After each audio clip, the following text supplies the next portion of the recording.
Hey everyone, this is Tim from Your Six Studios. Today in this video, I'm going to show you how to fix if you can't make your PlayStation 5 pretty much your home console, or you can't enable console sharing offline play. What you want to do is go up to the top and go to Settings. Scroll on down to Users and Accounts. Then go to where it says Other. Go to the right and go to Console Sharing Offline Play. Now, if we go to Enable right here, it's going to tell us what the issue is. If you already have a PlayStation 5 that is set as like your home PlayStation, you won't be able to do this on your new PlayStation 5 Pro. It says can enable console sharing offline play right now because you have another PS5 with this setting enabled.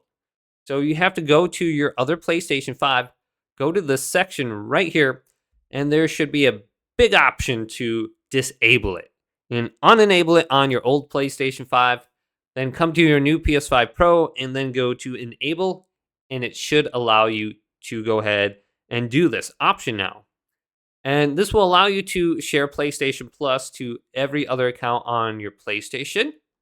And you're going to be able to share your games as well. So if I went on to like Billy Bob or Bob Billy or something like that, I would be able to play my games on those accounts.